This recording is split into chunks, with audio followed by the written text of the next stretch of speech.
This is the Millennial Millionaire Through Real Estate podcast.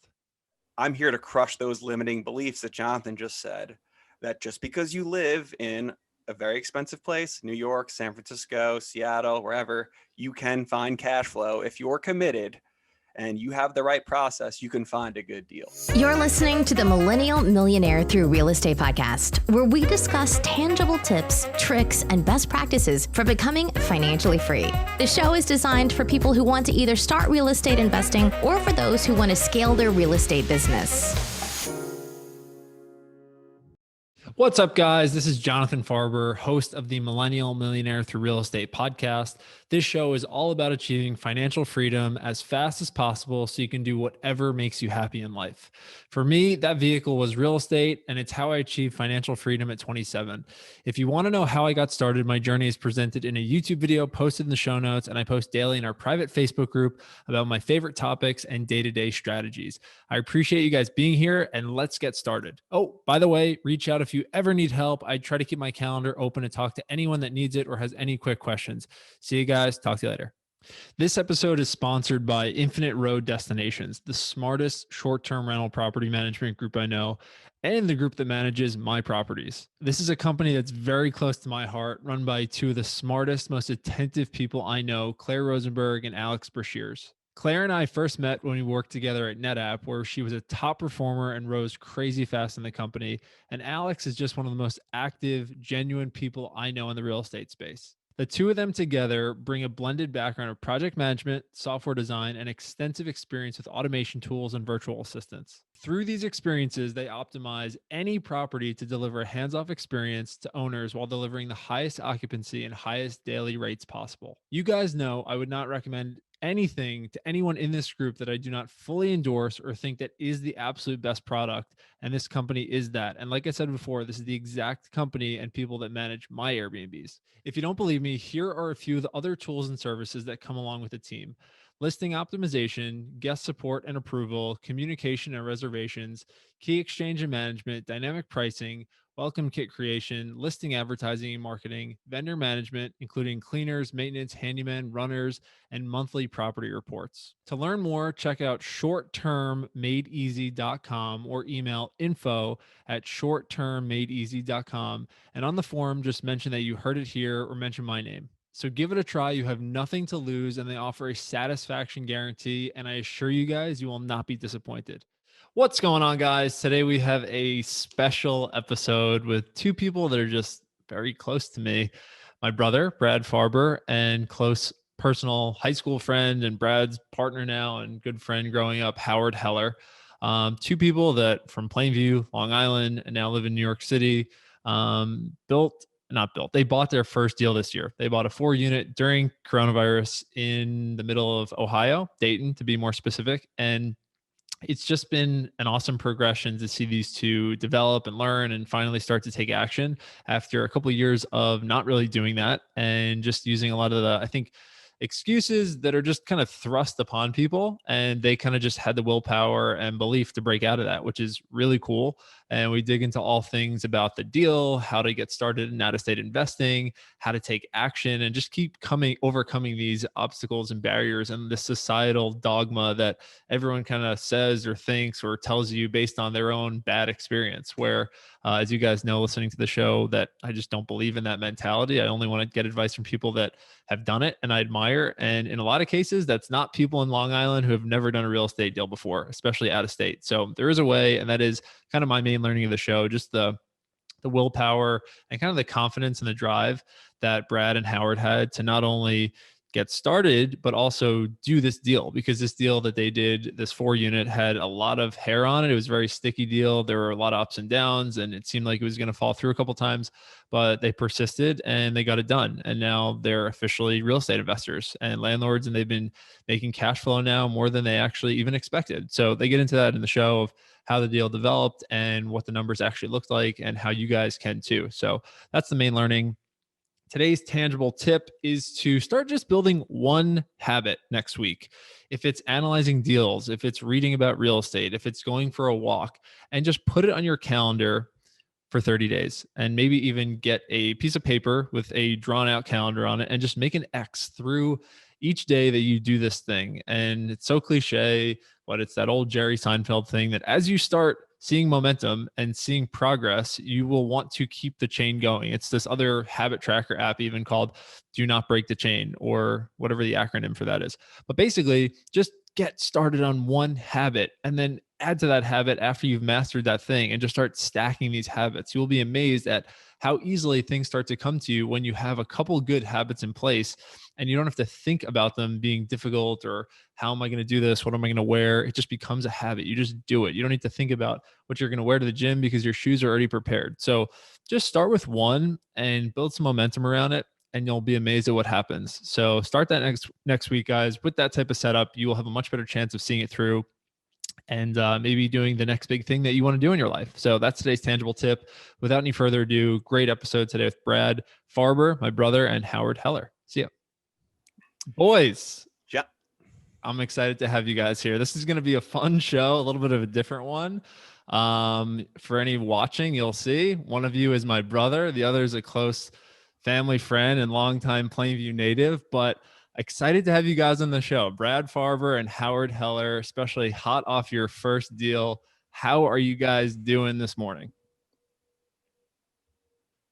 We're doing great. Today is actually rent collection day. We're on anniversary number 2. So hopefully we get those cozy notifications and we get the alerts and we get some people making rent payments.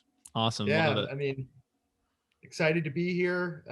If you asked me 4 months ago if I was going to be on the John Farber podcast, I probably would have said no. So see what taking action does. All of a sudden we're here and we've done our first deal.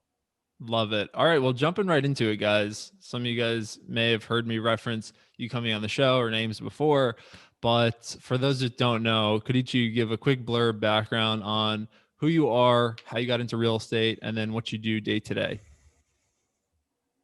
Sure. So I'll kick it off. So my name's Brad Farber, 30 years old, live in New York City, married with a beautiful 7-month-old daughter, Kaya.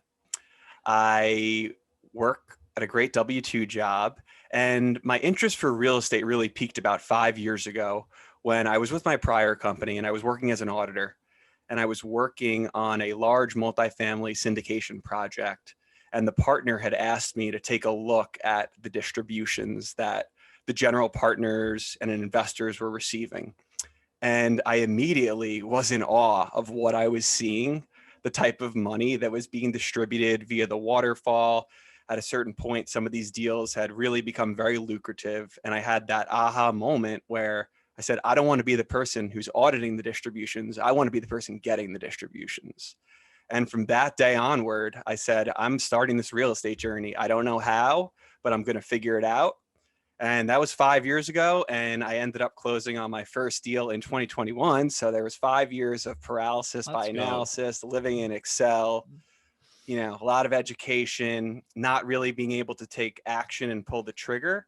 But something changed for me about a year ago. I don't know if it was because I had a kid and I was like, my why is now greater.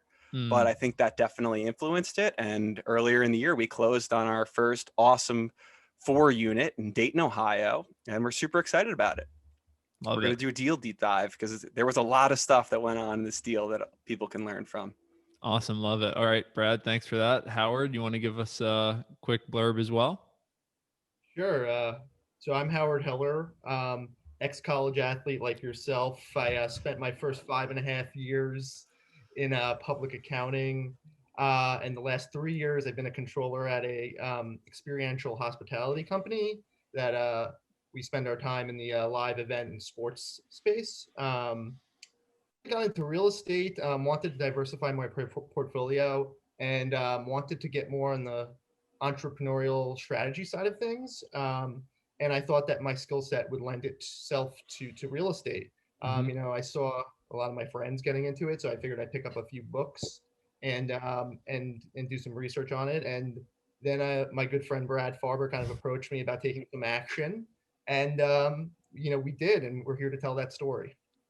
Love it. Awesome. Well, I think the audience is really going to connect, especially with your guys' message and the action that you took, because one, you guys were studying it for a good amount of time. Like Brad, you were taking some time to learn the ropes. Howard, it seems like it was a little bit more of a compressed timeline, but you linked up with someone that did.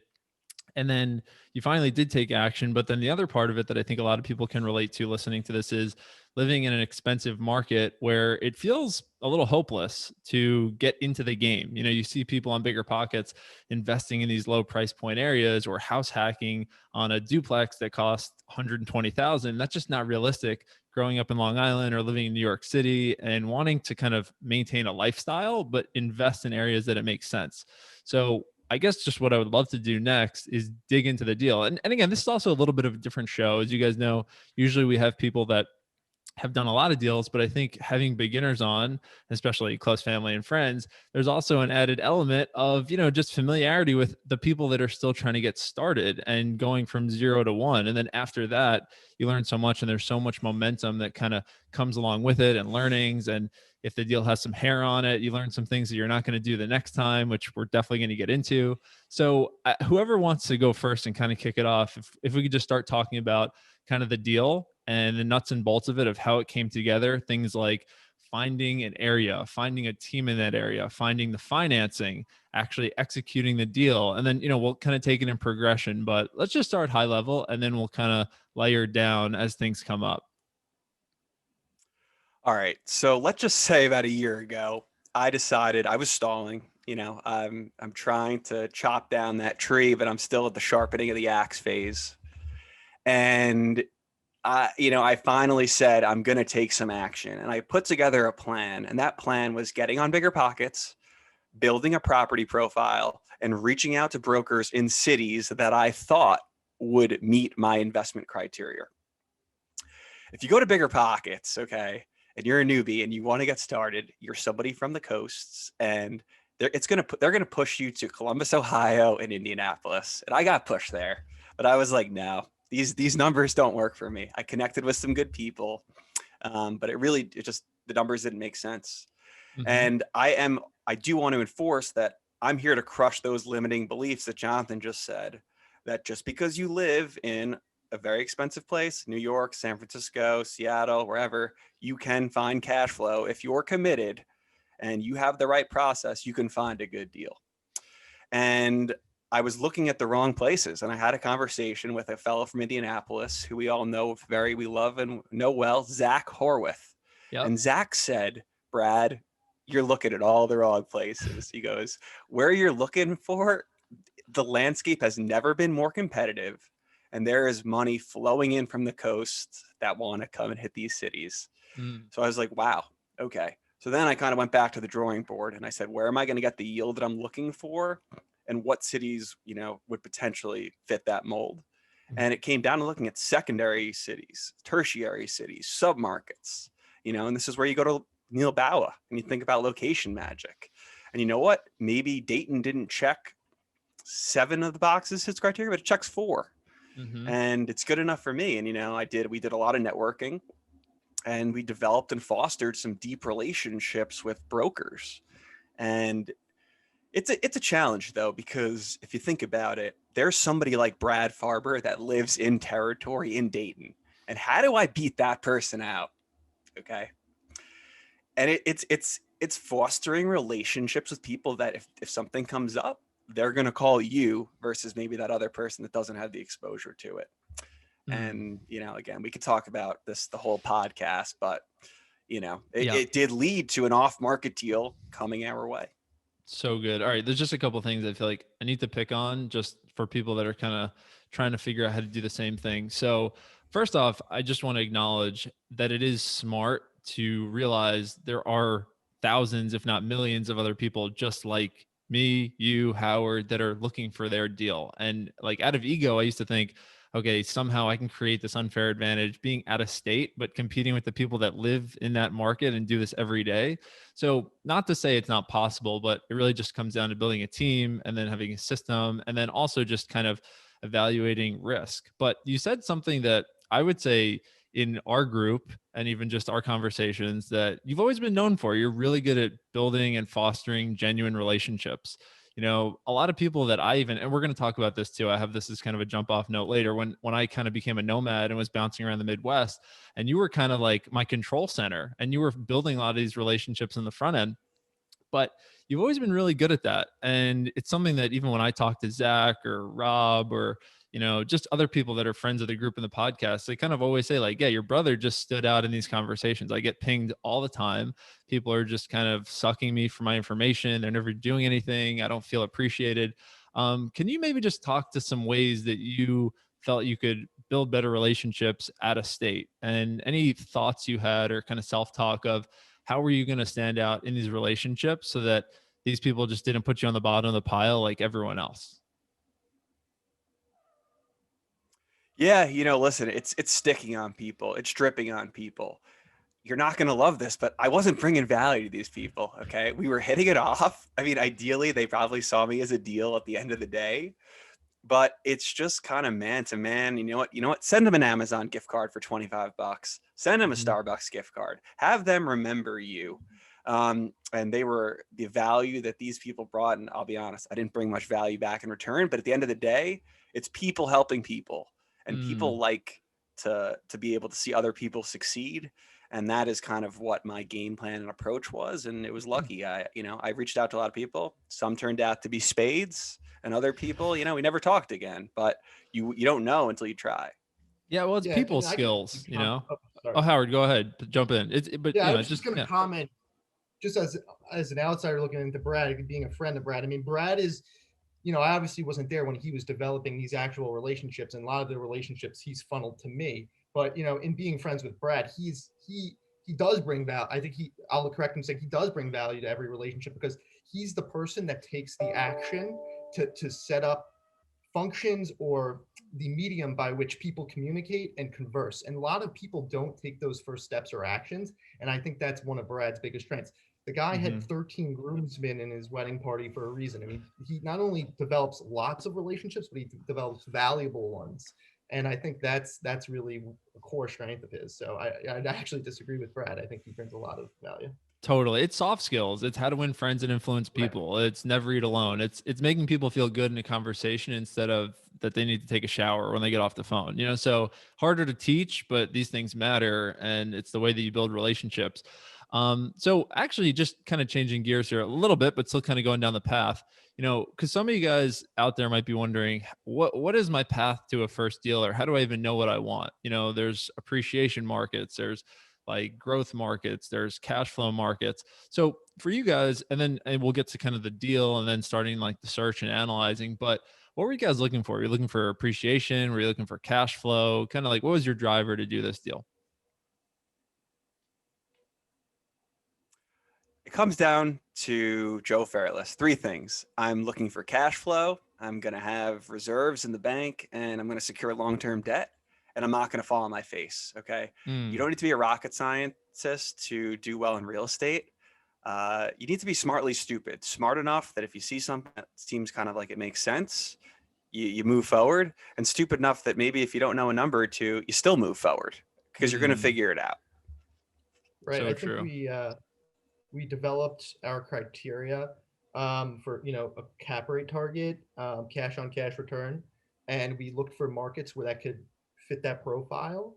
And then we focused on those markets.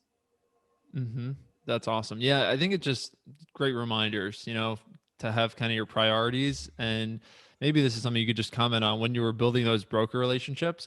A question that a lot of them will have for any out-of-state investor is, what is your criteria? And I remember I struggled with this a lot too, because it's like, well, I just want a good deal. But if you say that answer, they will not be giving you deals that meet your needs. So can you maybe talk to what, that conversation was like, or kind of helping someone that's looking to develop a criteria for finding a deal?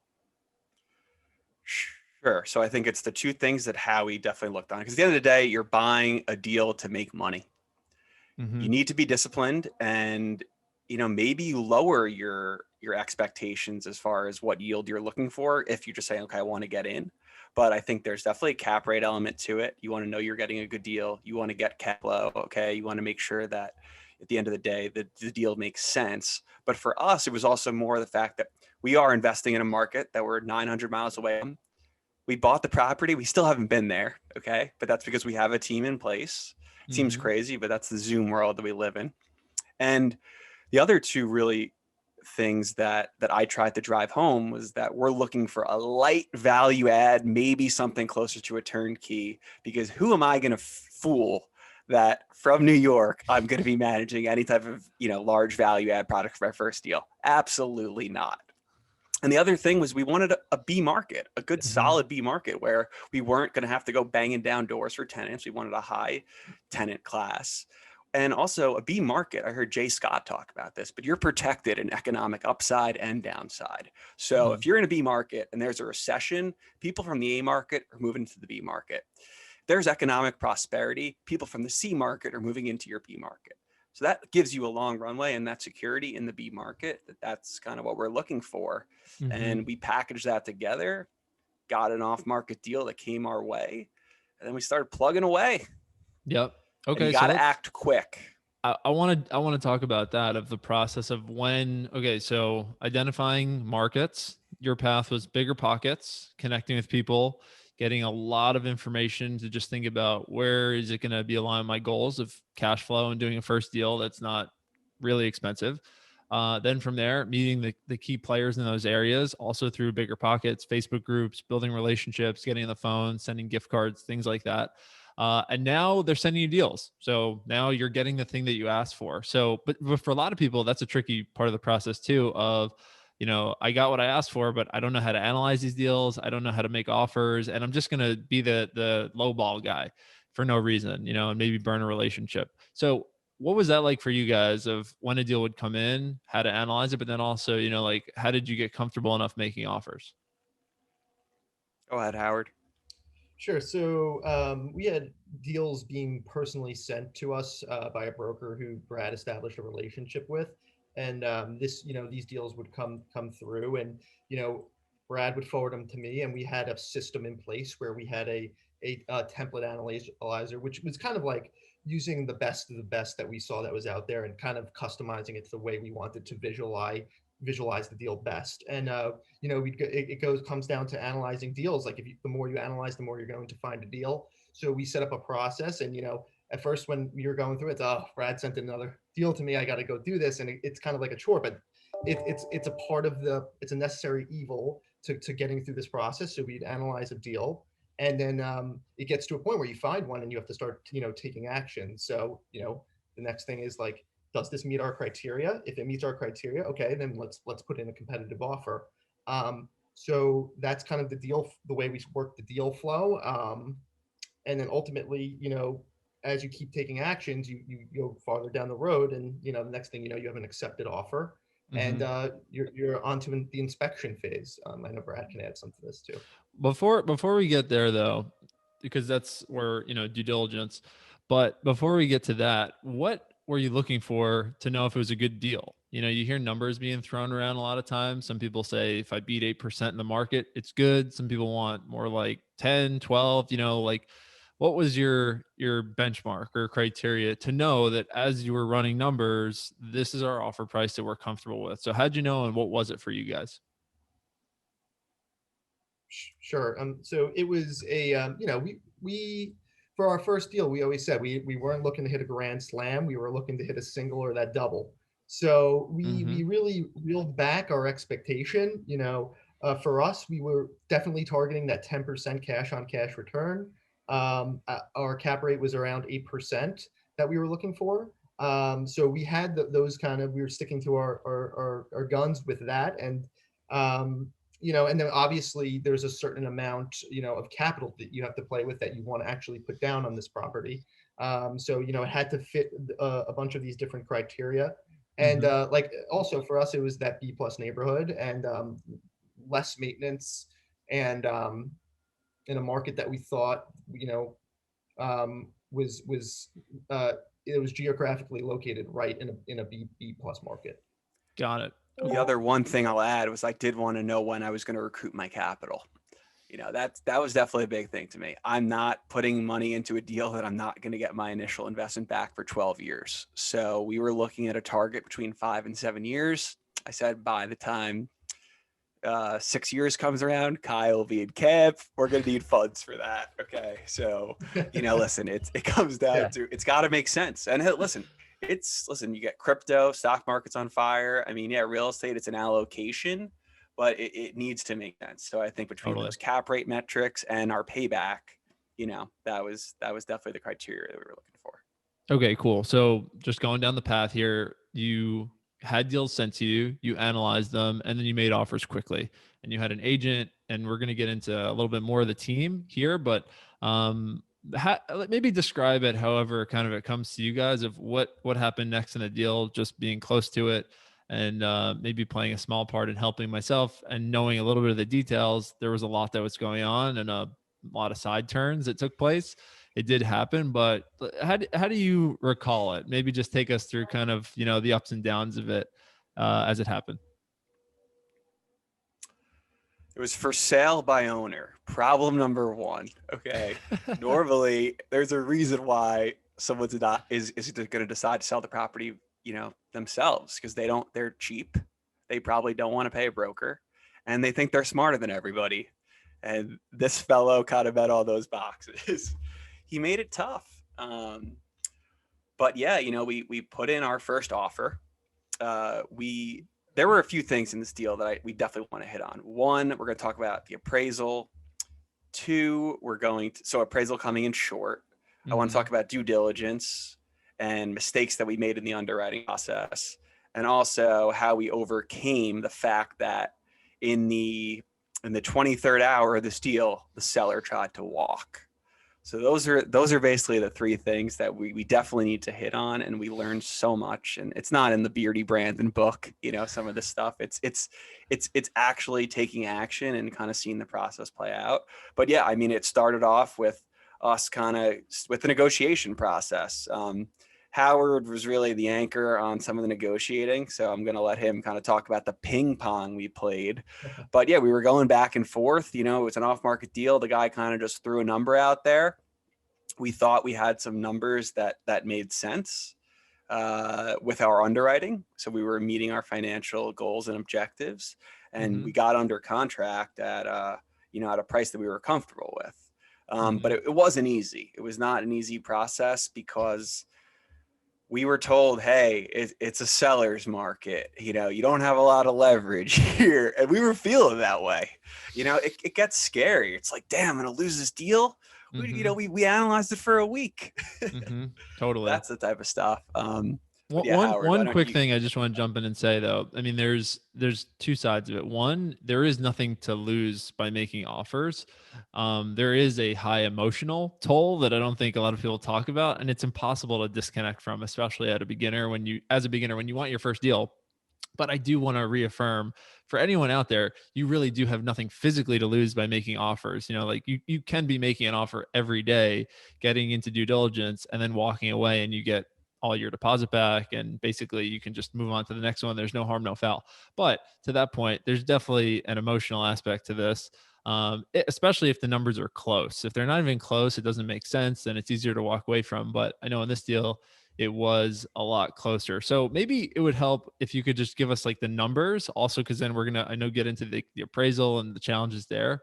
But like from getting under contract, that sounds like that's where a lot of the big challenges started of like getting this thing closed. So sorry to just jump in. I just wanted to call that out, but just keep going down the path.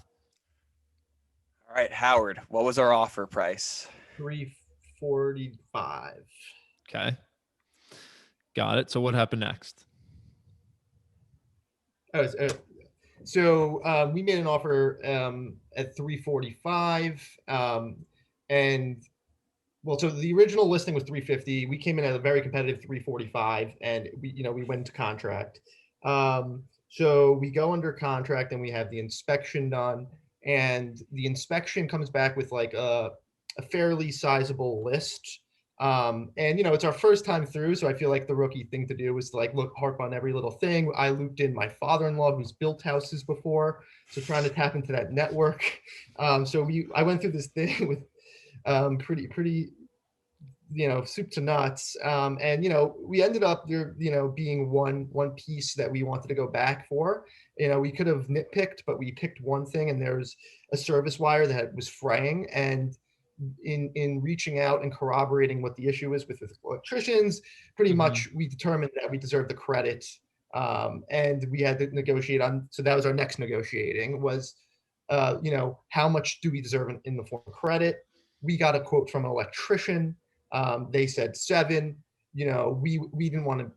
We went to him with 5, and then we settled on ultimately. I think it was 35 in the seller's credit. 3,500. So yeah, 35. Okay, got it. And yeah, but that we got there first. The first he came back at 1,500. I'm not gonna lie. Right. My emotions, I was a hothead. I'm like, this guy, are you kidding me, man? And I was bugging out. I was like crushed. Like I feel like it was a hit. And the broker, and he reminded me, and he was definitely always super accessible, Max Wechter, and was awesome. But it's business at the end of the day, and you need to take some of the emotion out of it. And again, first deal, there's going to be a lot of emotion, but I think for someone to kind of be successful, you have to be able to peel back some of the emotion and just say, okay, he's trying to do what's his best interest, and we're trying to do what's in our best interest. And that's how you make a deal. Yep. So I realized we just jumped right into it. The deal was listed for 350. It's a 4-plex. Tenants in place, pretty turnkey type of property. What was the projected cash flow if you were to get it under contract at that price? And I just want to pause and call that out just so people have a little more context, but just real quick, what was the projected cash flow at 345 or 50 on this 4-unit Dayton, Ohio? So we were looking at around like $1,200 a month. Okay. It was pretty solid. And what I'm going to tell people, and we're going to get into the next 2 layers of this, but I heard it from Mark Cuban on Shark Tank, and this just resonated with me. In any deal you're doing, you need to know your numbers. I can't emphasize this enough. If it's a 2-man show and it's you and your partner, one of you guys could be the deal guy, the other guy needs to be the numbers guy. Because if you don't know your numbers and there's some confusion, the broker's responsibility is to bring you a deal that fits your smell test. And then it's your job to come in and challenge every single number that was given to you and kind of, go through the process. Like, is this real or not? Is this an expense that I'm actually going to incur? And Brandon Turner, I heard it early on the Bigger Pockets podcast and stuck with me, that pro forma equals Latin for lies. Okay. You got to challenge the assumptions, and you got to corroborate. These are the things that, it's important. So we felt good about the numbers at that point, but we're going to segue into the fact that those numbers that we thought we were getting were actually going to be significantly less because we did not understand how the tax process worked in Montgomery County, where we purchased the property. Interesting. Okay. So let's just keep going down the path of due diligence here. So you're under contract. Typical next steps: appraisal, inspection. That's how you found the wiring thing after your inspection. But just keep going down. And I know it's tough to do in short periods of time, but just we're trying to cram a lot into a little time here. But just walk us through what happened. Sure. So we get the seller credit, and the next step was, okay, let's. So that was after going to contract. So after we get the seller credit, we need to get an appraisal from our bank. So we go to get the appraisal, and this is when kind of the fireworks and the deal first kind of start happening. So it doesn't appraise out. So it comes back at 265, which is quite below our contracted price. Right. It's almost 100,000 below contract. Yeah. So it's 100,000 below. So you think you've underwritten a deal, you think you have your your numbers, and you're like, okay, well, what's going on here? So that's when we obviously we had to figure out what was driving this. And so I think Brad and I quickly went to do an analysis of the comps in the area. And we quickly realized that inventory was really low on what we were buying. So 4-plexes, there wasn't a ton of comps. And that really drove the appraisal down in this area. So what we had to do was come up with a competitive offer that met our numbers now. So what we did was we went back after kind of running the numbers and running what the comps were in the area, and we went back with a counter offer that was considerably below what we contracted to, and we get into this game of ping pong with the seller. With the seller. Yeah. Right. So just to reiterate kind of what happened here is, just because you have a property under contract at a certain price, that doesn't mean that the bank is going to give you a loan for that price. They give you a loan based on what the property appraises for. And the way appraisals work in 1 to 4 units is that they appraise based on sale comps.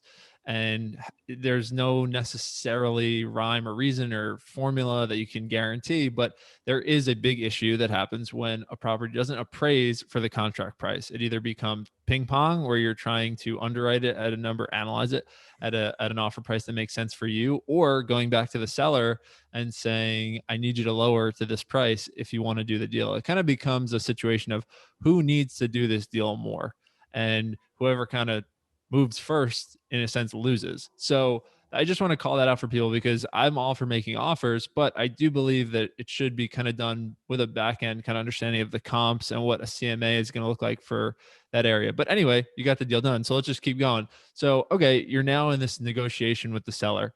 How did you kind of overcome that? What were some of the challenges going back and forth, or any tips or advice that you kind of took away from it?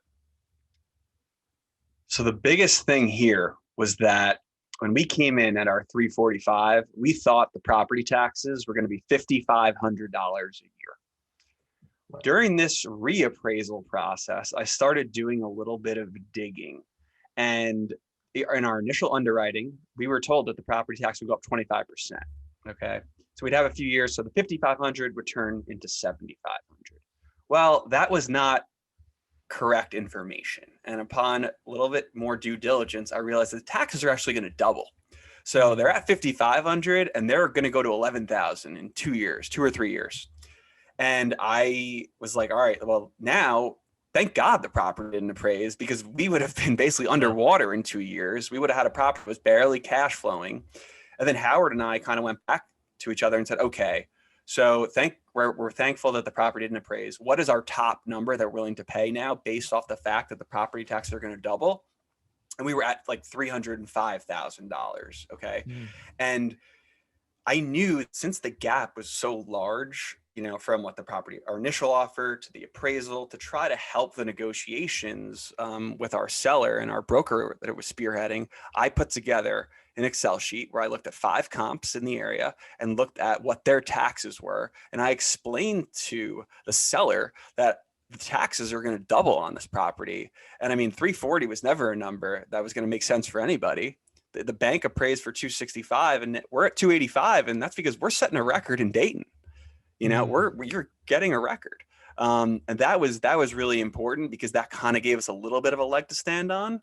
And then we use that crutch to kind of go back and forth and say, okay, like, you're setting a record price per square foot in the area. The taxes are right now, the numbers look good, but the taxes are going to go up significantly. And any savvy investor, especially like if we're the people that walk because of the appraisal, a cash investor that has $300K in the bank, they're going to realize the taxes are going up and they're not going to pay him his premium. Right. So, we try to look at it as like, okay, maybe we finally have a little leverage on this guy. Yep. And then Howard, take the second part of it, how we got to 285 to how we closed the deal and what number we closed at. And just one thing, how is the communication happening? Is it through the broker? You going direct to the seller? Because there's a little bit of telephone being played typically. So how did that kind of play into this? So it went through the broker, and our broker, yep. Right. So, it went, we experienced when we first started, this guy, especially when we were talking about the seller credit, this guy's firm to his number. He comes up with a number. If he's going to negotiate, he's going in small increments, like a couple clicks up. We were going in many more clicks than him. So, as we learned in being our first deal, we realized that if you have a number, take the emotion out of it and play, it's okay to sometimes to have to play this game of ping pong and maybe experience a little bit of friction in negotiating. So ultimately, we did a better, I would say, at this stage of the deal of saying, okay, we have our number, as Brad alluded to before. We're going to stick to, we're only going to go up in a couple clicks. So he gets the kind of the hint a little bit more that, we're sticking to this. We're not going far from this. And ultimately, we settled on our final purchase price, and go many more back to 295. Mm-hmm. Okay, love it. And at 295, with the taxes not going up for 3 years, grand slam for us. I mean, we were targeting a 10% cash on cash. We're getting 20% cash on cash. We were targeting a 7 cap rate. We're getting a 9 cap.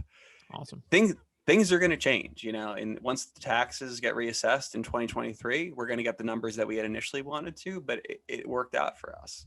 And this, I'm going to give a little plug here. People talk about what's the best book for real estate, but Chris Voss never split the difference in negotiating, because the final little, like the last push for negotiating, that was $10,000 an hour work right there. Howard's going up $2,500, but like we were going out of pocket over for what the property was appraising. So that was money physically coming out of our pocket, right? Where we literally, by not coming back at him and showing a sign of weakness at 305, which is what we would have paid, that's $10,000 that I wouldn't have right now.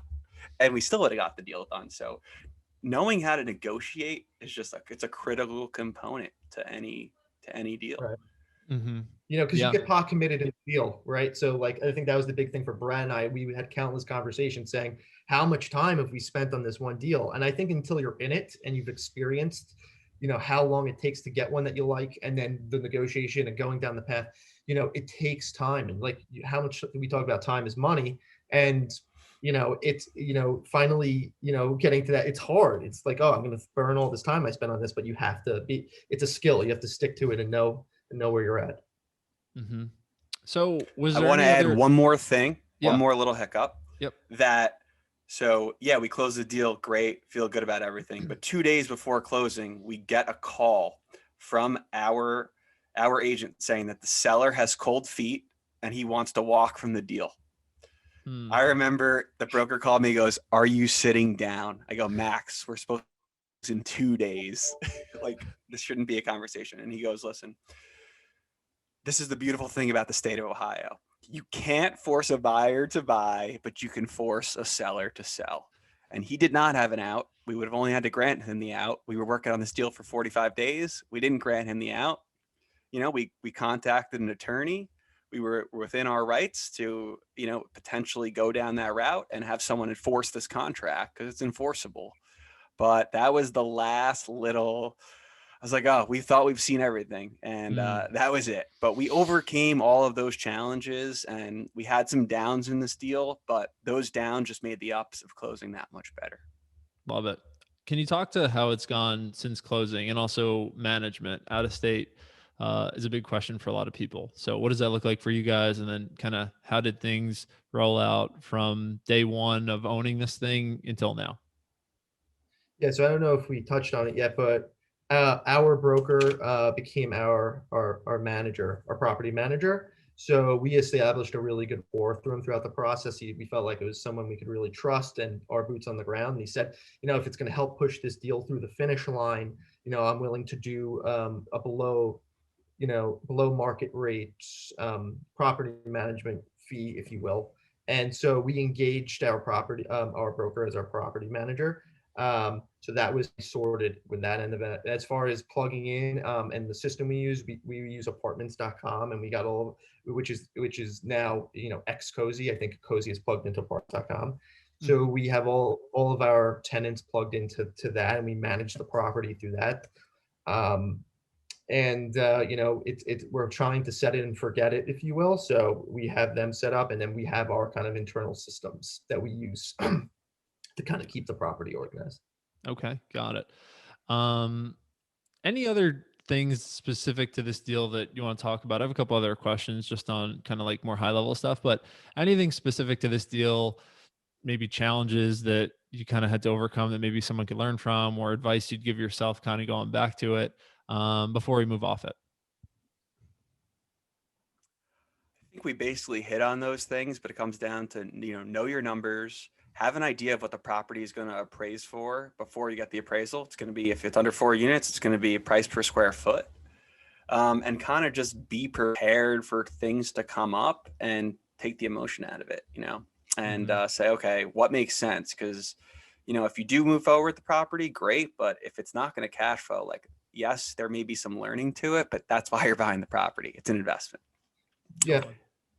I just say, and I joke with Brad, I call it like the Farber and Heller like audit firm. We approach this like, as we were both ex-auditors. So every single number that in your underwriting can be corroborated into what some shape or form with a third party or, comps in the area. So every single number there's a way to get comfortable that you have the right number, underwriting the property. So I would just say, take the time to corroborate every single number that you're using in order to come up with your cash flow ultimately, and take the time to do that.